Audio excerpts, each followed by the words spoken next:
Hey guys, HoneyBeeMedic, welcome back to another video. Today we are going to be talking about all the license killers in Dead by Daylight. As I think I recall, I think there's around 20, I don't know, but I'll be doing a brief description of each of them in this video. And yeah, let's just get it started off with the first ever license killer in Dead by Daylight, the Sheep. The first licensed killer to be added into Dead by Daylight was the hit at horror icon Michael Myers. With this game being barely new, having Michael Myers into the roster very early on did help with the boost of the game, and no wonder Behaviour wanted him as the sole icon as their first ever licensed killer and one of many. As of current day though, however, they are removing Michael Myers and his chapter, or for unknown reasons, I obviously do not know, but yeah. Back when he first released, he had an ability where he would stalk the players, and then once he had enough stalk, he'd evolve into tier 2, losing undetectability, and then once you hit tier 3 it was an insta down. Now if you accompany this with, for example, the tombstone, it was an instant mori, and then you could also have infinite tier 3 by using the hairpiece add-on. And yeah, he was just a brilliant first killer, and what an icon he'd to get as their first ever killer into Dead by Daylight. The second licensed killer to be added into Dead by Daylight was Leatherface from the hit movie Texas Chainsaw Massacre. Having two chainsaw killers in the same, they did share quite a lot of add-ons. The only difference is the hillbilly, the Dead by Daylight original character, would rush at you with the chainsaw, whereas Leatherface would swing it around, running at you, slower but still quicker than the survivors, both achieving a one-hit KO. Having Leatherface in it, he hasn't really changed much apart from his add-ons. What I believe got updated, he has some icons, and apart from that, he's been pretty much the same since day one. However, there used to be a feature where if you killed the 4 original survivors, Dwight, Meg, Claudia and Jake, you would get the mask version of him. However, due to some racists in the community wherein the Claudette wanted to target black creators and black survivors, it had to unfortunately get removed. It usually is. We added into Dead by Daylight was the horror icon Freddy Krueger from the 2010 remakes of Nightmare on Elm Street, having the ability to go into the dream world and not be able to hurt survivors until they get into the dream world when he first released. Now obviously Freddy Krueger has had a bunch of reworks, and his most modern one being my personal favourite, with the ability to make fake pallets what you can explode from a distance, and throw in snares and teleporting onto generators and clocks. The clocks will be used to wake survivors to wake up from Freddy Krueger to avoid being stuck into the dream world. This was also beneficial back in the day because the only way you could hurt by Freddy was by the dream world. Personally, I think he is really cool. However, he has 0 cosmetics apart from his prestige, and I think that's such a letdown for such an iconic horror icon. The fourth licensed killer to be added into Dead by Daylight was the Pig from the Saw franchise. This killer was very unique, being the only killer at the time to be able to crouch, giving her the ability to do a raw attack, what made her growl, and she would lunge at the survivor, only doing 1 hit stays, and when the survivor was down, being the ability to put a saw trap on their head. This means that when the generator pops, there would be a timer, and they have to go around to the jigsaw boxes trying to find the key to unlock it. If they didn't do it, the bear trap would pop, immediately killing them no matter what generators there were, and also preventing them from leaving the exit gate while wearing the HUDs. It was a very cool feature back in the day, and still to this day. The fifth licensed killer to be added into Dead by Daylight was the Ghostface, based on the Ghostface in the Scream franchise. While not directly connected to the Scream franchise like Michael Myers is connected to the Halloween, they do share quite a lot of similarities. The ability to stalk his opponents is his key main power. He can do this by leaning around the corner or even crouching and stalking. This is very viable because he becomes undetectable, and the only way to break him out is if you look at him for a long period of time to break him out out of his stealth mode. He is also the second ever killer to be able to crouch. The next licensed killer to be added into Dead by Daylight was the Demogorgon from the hit Netflix series Stranger Things. This was released around season 2 of Stranger Things, and due to the popularity of the show, this chapter was very much appreciated. His abilities was to make portals around the map by pressing down and being able to traverse into the upside down using the portals, making for some easy clutches and good traversability. Another ability he had was the Shred ability, where he'd charge up an attack, and once fully charged he'll be able to lunge at the survivors, catching the survivors off guard. This killer has been strong and has been removed once before due to licensing issues with Netflix and Stranger Things, however has made a great recovery and has came back since. I think he came back around 2024, but yeah, he's such a viable and great killer, and I believe he was the first ever killer to be non-humanoid, what was a very cool fact. The next licensed killer to be added into Dead by Daylight was the Pyramid Head from the great hit franchise Silent Hill. While not being a main villain in his own franchise, having Silent Hill's character, the Pyramid Head, in the game does give some good balance into the game, I will admit. He has the ability to draw lines of judgment and be able to shoot it off to hurt survivors. If survivors walk in his trail, they will be chained, and once a survivor is downed, he can put them in a special cage instead of hooking, saving some time and the survivor going on to the other side of the map. When the survivor is on death hook and they get knocked and they still have the trail effect, they can be moried in a quick fashion different to his main mori. The next licensed killer to be added into Dead by Daylight was Nemesis from the hit series Resident Evil, specifically Resident Evil 3. Having Nemesis into the game was a very big thing due to the popularity of the Resident Evil game franchise, and has the ability to have whips, what caused infection with the T-virus, and it started in tier 1. When you got to tier 2 with more infections, you'd be able to break pallets, and tier 3 being his strongest, making breaking pallets an easy thing. A cool feature with the Nemesis is he added 2 zombies onto the map what would mindlessly walk around until they spotted a survivor, then they would walk to a survivor. If hitting the survivor while not infected, they would infect them. Once infected, if a survivor is hit by a zombie, they will become injured and put into the dying state. This is a really cool killer, especially due to the popularity of him and his game franchise. The next licensed killer to be added into the game was the Cenobite from the hit movie franchise Hellraiser. This character did start off with a bit of controversy due to coming out in 2021 during the lockdown.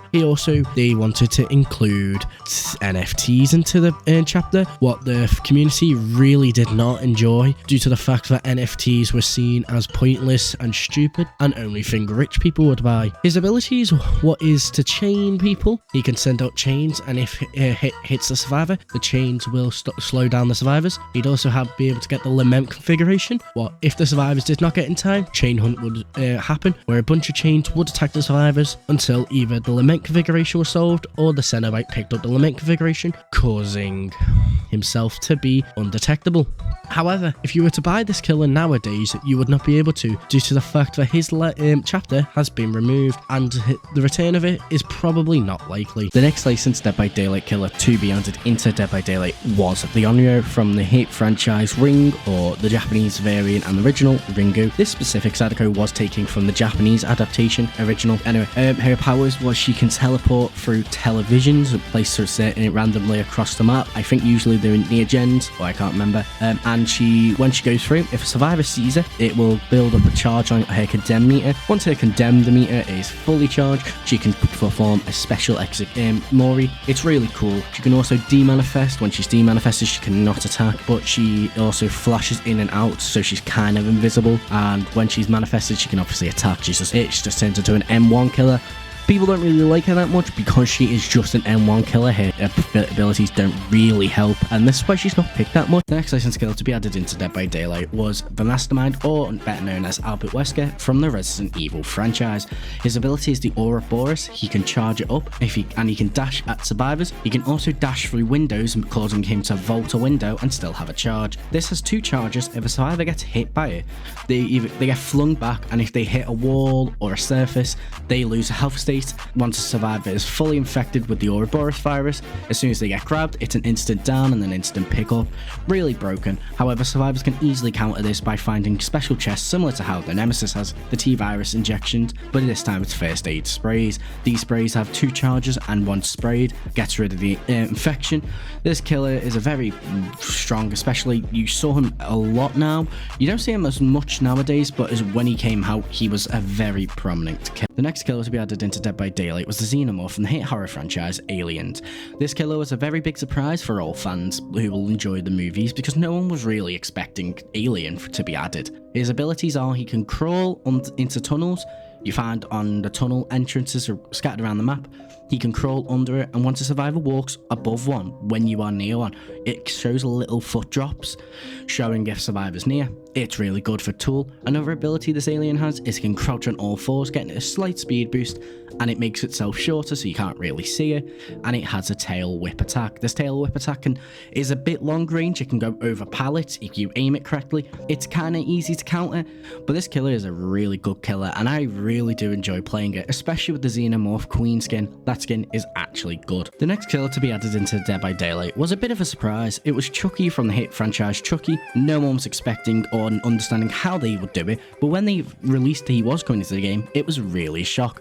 One of his rare things he has on this killer is he is in third person due to the fact he is only the size of a doll, meaning it would be a bit difficult if he was first person. His abilities are he can go into a hidey-ho mode. Once in hidey-ho mode, he becomes undetectable, and a little footstep patterns appear around the map. With an add-on, I think if you stand on it, you get revealed.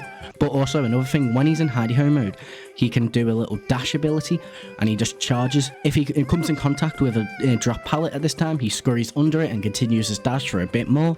This killer was a random one, and it's really scary to go against one, especially if they have a stealth build. The next licensed killer to be added into the game was the Lich, or Vecna, from Dungeons & Dragons. Now this was a bit of a rogue one due to the fact Dungeons & Dragons is a tabletop game and not really a horror franchise per se. However, I think they did him really well. He has 4 distinct powers. One of his powers is he can stop a pallet from dropping or reset a pallet with a hand ability. One of his other abilities is he can shoot out an orb, and if a survivor walks into it, they can be able to see the killer sees the aura of the survivor. Another ability is he can fly around the map really quickly. I don't think he can be stunned in this state. And another one, he can shoot skeletons. Survivors can easily counter this by searching chests and getting items, specific items for gloves and boots, which show different auras. You can only have 2 on at a specific time, and if you are very lucky, you can get the Eye of Vecna or Hand of Vecna. One of them makes you go invisible after force out of a chair into a locker, or sprint out of a locker, and another one makes when you run into a locker, you teleport away. It's a really good ability, and when you get it, it's really fun. The next licensed killer to be added into Dead by Daylight was the Dark Lord, or Dracula, from Castlevania franchise. This character was a very big shock due to the fact Castlevania not really being tied in with the horror franchise. He has 3 distinct abilities. One of them is when he's in his human form, he can hold his hand up and sit around 6 or 7, haha, very funny, pillars in front of him of fire, immediately hitting. Another ability he has is he can turn into a werewolf, and he can pounce. He has 2 charges of pounce, similar to how Wesker has 2 charges with his Ouroboros. He can also pick up scent boosts found around from survivors, what gives him a slight speed boost. And another form he has is a bat form. In this form, you can only see scratch marks, you can't see survivors, and you can fly to a closest window and teleport out of it. When you are teleporting, you do appear as a cloud of spokes and survivors can't see where you go. But this killer is really good and balanced in my opinion. The next licensed killer to be added into Dead by Daylight was a random one. It was Tokyo Ghoul's character Ken Kaneki. This was not the first anime collab, that would be the Attack on Titan skin collab, but this was the first ever anime killer, and still to this day. This killer is widely hated in the community due to the fact he is just unfun to play against. His ability is he can grab onto items and lunge himself forward. If he grabs a survivor on the second one, he can do a bite, what causes him to go into frenzy, giving him an additional normal charge, and the survivor becomes broken. This is why it's kind of smart not to heal against the ghoul, just because he can immediately get you down to the broken state from healed. Similar to how their own version, like a similar version to a Legion. It's a really good power. It's just a shame when he first came out, and even after when he came out, he was still very prominent due to the fact he was very easy to play. Not easy to play, but like easy to get down. And the community have just really hate him. It's a similar hatred they have to the twins, but for a different reason. The next licensed kill to be added into Dead by Daylight was the animatronic, better known as Springtrap, from the hit indie horror game Five Nights at Freddy's 3. This killer was immediately requested since 2017-2018 due to the fact Five Nights at Freddy's is one of the biggest, if not the biggest, indie horror franchise. So he has two distinct powers. He has one of them is doors are all surrounded by the gens. Each gen has a door. Survivors can enter it, so can Springtrap, causing him to teleport. Survivors can also use the doors to use the cameras, and if he's spotted on the cameras, his aura is shown to the survivors, kind of like being caught. But if a survivor goes through the door while Springtrap's traveling through the door, it's an immediate down. Another one is he can throw a fire axe Springtrap, and if it hits a survivor, they get stuck in their back and they have to pull it out. If Springtrap catches up to them, he can get a jump scare and it's an immediate grab.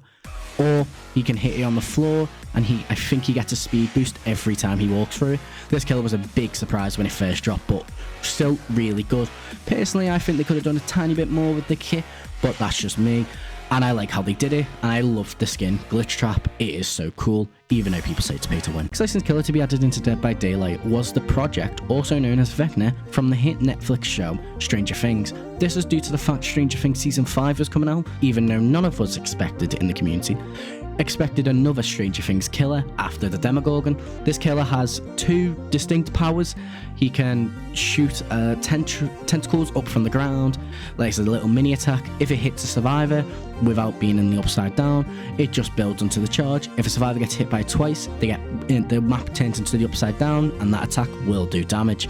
Another one he can do is he can go into the upside down and emerge out of it in a big radius. If a survivor is immediately caught in this, it can immediately turns the world into the upside down. Survivors can get rid of the upside down by just using the clocks and just speeding up the timer, even though I think 25% of it can't be sped up.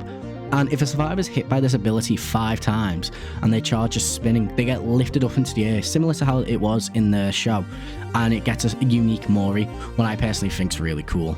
As of recording this, the most recent licensed killer was Jason Voorhees from the hit franchise Friday the 13th. This killer was a bit of a surprise, but also not really, due to the fact his own game, Friday the 13th, had been shut down. He has two distinct abilities. One of them, I believe it's called omnipresent awareness or something. He turns undetectable and the map fills with smoke, and he can walk around really quickly. And you hear the iconic and in this form, he can jump scare a broken pallet, a fallen pallet, an upright pallet, or a window, or breakable walls, causing him to slash it, and he can break it if it's a breakable wall or a down pallet. This is a really cool power. He could surprise him. And another power he has is he has a spear. He can throw a spear at a survivor. He can collect them from different places like a hook or just piles around the map, I believe. He can throw it. If a survivor gets hit by it, I think they get stuck in the wall if they are already damaged. If not, they just bounce back. And if you down a survivor who already has a spear in them, you can't pick them up. You can kill them, I believe, using a special Mori. And yeah, he's just a really cool killer. And when he dropped, everyone was a bit hyped for him. And I could see why he's a really strong killer. If you did enjoy this video, please do like and subscribe. This video I have actually been working on since before December of last year. Hello people, it's me HoneyBeeMedic. Welcome back to another video.